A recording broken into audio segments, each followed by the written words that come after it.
Shalom, damai di hati.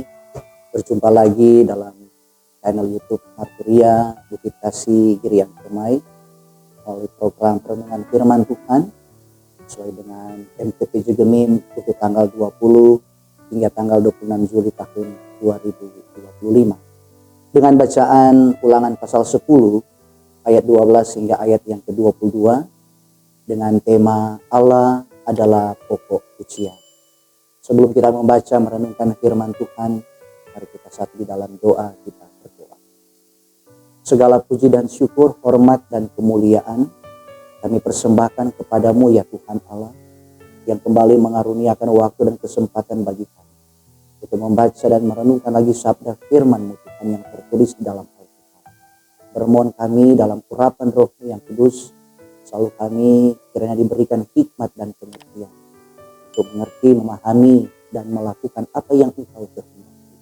Demikian kami boleh hidup dengan segala berkat, damai sejahtera, dan terpuji memuliakan nama Tuhan Yesus Kristus. Ini doa kami, ini permohonan kami. Berfirmanlah ya Tuhan, kami siap. Amin. Saudaraku yang diberkati dan dikasihi Tuhan, lagi bacaan kita di saat ini dari Perjanjian Lama, kitab Ulangan pasal 10 ayat 12 hingga ayat yang ke-22, dan firman Tuhan tertulis demikian. Maka sekarang hai orang Israel, apakah yang dimintakan daripadamu oleh Tuhan Allahmu selain dari takut akan Tuhan Allahmu, hidup menurut segala jalan yang ditunjukkannya, mengasihi Dia, beribadah kepada Tuhan Allahmu dengan segenap hatimu dan dengan segenap jiwamu, berpegang pada perintah dan ketetapan Tuhan yang kusampaikan kepadamu pada hari ini, supaya baik keadaanmu. Sesungguhnya Tuhan Allahmu lah yang empunya langit, bahkan langit yang mengatasi segala langit, dan bumi dengan segala isinya. Tetapi hanya oleh nenek moyangmu lah hati Tuhan terpikat, sehingga Ia mengasihi mereka, dan keturunan mereka lah, yakni kamu, yang dipilihnya dari segala bangsa seperti sekarang ini. Sebab itu sunatlah hatimu, dan janganlah lagi kamu tegar tengkuk. Sebab Tuhan Allah mula Allah segala Allah, dan Tuhan segala Tuhan, Allah yang besar, kuat dan dahsyat, yang tidak memandang bulu ataupun menerima suap, yang membela hak anak yatim dan janda, dan menunjukkan kasih-Nya kepada orang asing dengan memberikan kepadanya makanan dan pakaian. Sebab itu haruslah kamu menunjukkan kasih-Mu kepada orang asing, sebab kamu pun dahulu adalah orang asing di tanah Mesir. Engkau harus takut akan Tuhan Allahmu. Kepadanya lah haruslah engkau beribadah dan berpaut, dan demi namanya haruslah engkau bersumpah. Dialah pokok puji-pujianmu, dan Dialah Allahmu yang telah melakukan di antaramu perbuatan-perbuatan yang besar dan dahsyat, yang telah kau lihat dengan matamu sendiri, dengan 70 orang nenek moyangmu pergi ke Mesir. Tetapi sekarang ini Tuhan Allahmu telah membuat engkau banyak seperti bintang-bintang di langit. Demikian firman Tuhan. Saudaraku yang diberkati dan dikasihi Tuhan, sekali lagi tema perenungan di saat ini ialah Allah adalah pokok pujian. Satu tema ini, mendengarkan kalimat tersebut sungguh indah dan penuh makna. Sebab pujian kepada Allah adalah salah satu cara untuk mengungkapkan rasa syukur, kasih sayang, dan penghormatan kepadanya. Dalam setiap agama termasuk agama Kristen, pujian kepada Allah dianggap sebagai salah satu bentuk ibadah yang sangat penting. Pujian dapat berupa doa, nyanyian, atau kalimat-kalimat yang mengungkapkan kekaguman dan penghormatan kepada Allah. Saudara-saudara, itulah juga yang diingatkan Nabi Musa kepada orang-orang Israel sebelum mereka memasuki tanah perjanjian, bahwa kepada mereka Tuhan memberikan hukum dan ketetapan.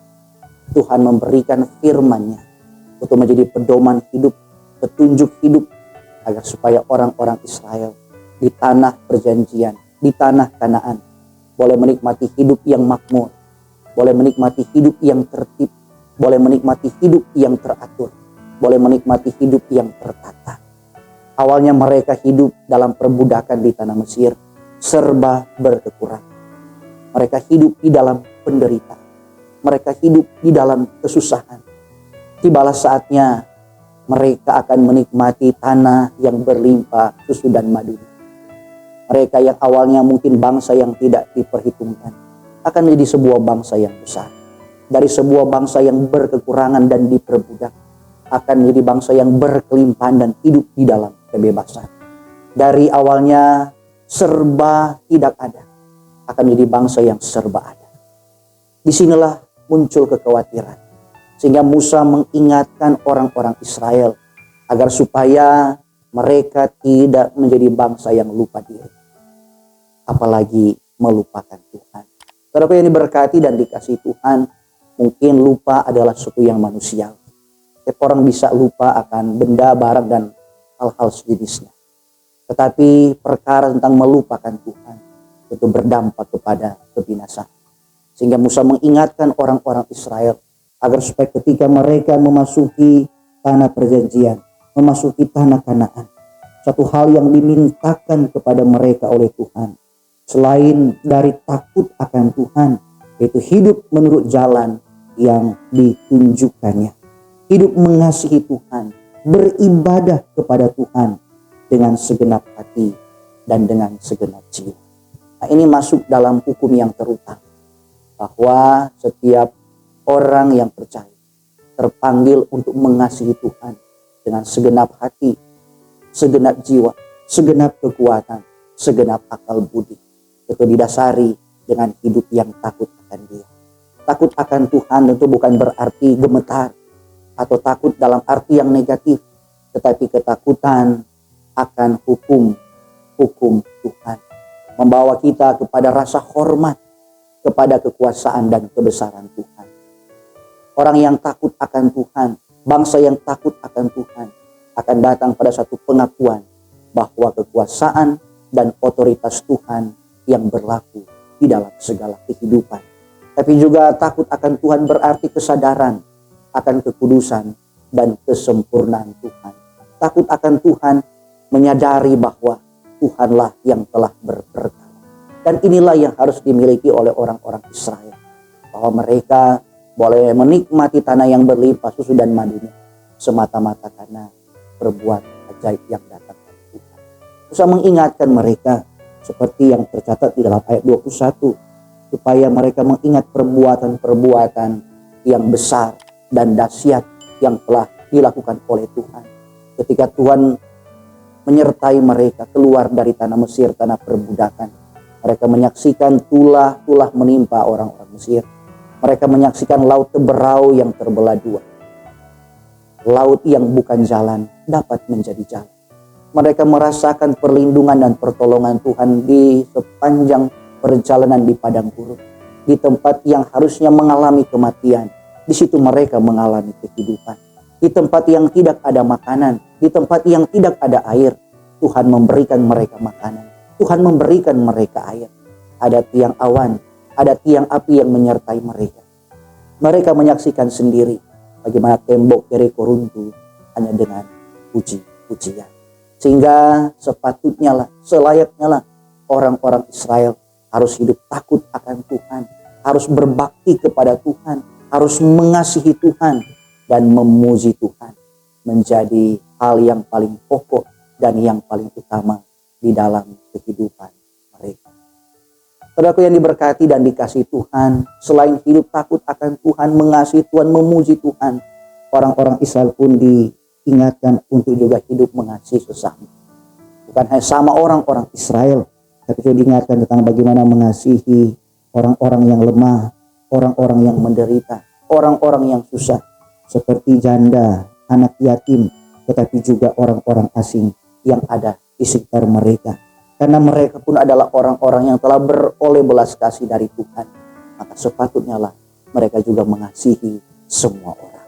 Sehingga bagi kita sebagai gereja di masa kini, tentu firman Tuhan tetap relevan kepada kita telah diingatkan oleh Tuhan Yesus Kristus melalui hukum yang Ia ajarkan, itu mengasihi Tuhan dan mengasihi sesama. Kasihilah Tuhan Allahmu dengan segenap hatimu, dengan segenap jiwamu, dengan segenap kekuatanmu, dengan segenap akal budimu. Dan hukum yang kedua yang sama dengan itu, kasihilah sama manusia seperti dirimu sendiri. Tentu panggilan ini adalah panggilan juga kita selaku orang-orang Kristen dalam rangka melayani Tuhan dan menjadi berkat bagi sesama. Dan seperti orang-orang Israel diajak untuk terus memuji Tuhan, marilah sebagai warga gereja di masa kini kita pun terus memuji Tuhan di setiap saat dan di setiap waktu. Tuhanlah pokok puji-pujian kita. Oleh karena betapa luar biasa kasih dan kuasa-Nya, bahkan pun Ia telah menyelamatkan kita. Kalau orang-orang Israel diajak untuk melihat ke belakang ketika Tuhan Allah membebaskan mereka dari tanah Mesir, tanah perbudakan. Sebagai gereja di masa kini, kita diajak memandang ke belakang, melihat perbuatan Allah di dalam Kristus Yesus yang telah berkorban di kayu salib. Ia telah mati bagi kita semua, memberi keselamatan, memberi pengampunan. Sehingga kepadanya lah kita mengucapkan syukur kita. Kita menaikkan pujian kita, rasa terima kasih kita kepada Tuhan. Sehingga sebagai umat Kristen yang memuji Tuhan, kita terus memuliakan namanya hari lepas hari. Mengapa kita memuji Tuhan? Karena kita mau mengakui akan segenap kasih karunia-Nya di dalam kehidupan ini. Umat Kristen percaya bahwa Tuhan adalah sumber kasih karunia dan anugerah yang tidak berkesudahan. Umat Kristen percaya bahwa dengan memuji Tuhan merupakan ungkapan syukur kita oleh karena berkat-berkat yang telah kita terima. Umat Kristen percaya bahwa Tuhan adalah pencipta alam semesta dan segala isinya. Dan dengan memuji Tuhan, kita mengungkapkan rasa hormat akan kemahakuasaan dan kebesaran akan nama Tuhan. Nah, bagaimana kita mengungkapkan rasa syukur kita? Baik melalui puji-pujian yang ada di dalam doa kita, yang ada di dalam nyanyian kita, tapi juga terutama melalui sikap hidup kita. Yang menjadi sebuah kepujian demi hormat dan kemuliaan bagi nama Tuhan. Seperti orang-orang Israel yang diingatkan untuk sunat hati mereka. Menyangkut menanggalkan segala ketidakbaikan di dalam diri. Segala yang tidak baik yang melekat di dalam hati. Yang harus dikeluarkan. Itu segala perbuatan jahat. Segala perbuatan yang tidak baik. Supaya mereka tampil dengan hati yang baru. Yang telah dikuduskan, disucikan, dipulihkan oleh Tuhan. Tentu kita pun demikian. Ungkapan pujian kita kepada Tuhan yang paling utama. Itu bukan hanya sekedar melalui mulut ataupun kata-kata. Ataupun mungkin melalui nyanyian. Tapi terutama melalui sikap hidup kita. Perilaku kita yang bersumber dari hati yang telah dipulihkan. Bersumber dari hati yang penuh dengan rasa syukur.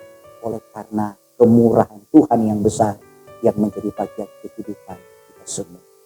Maka kiranya Tuhan Yesus Kristus, Allah yang kita sembah, menjadi pokok puji-pujian kita sekarang dan sampai selama-lamanya. Tuhan memberkati saudara-saudara. Amin. Mari kita satu di dalam doa. Segala puji syukur, hormat dan kemuliaan kami persembahkan kepadamu Tuhan. Oleh karena di saat ini kami boleh belajar firman-Mu dengan membaca, merenungkan apa yang tertulis di dalam.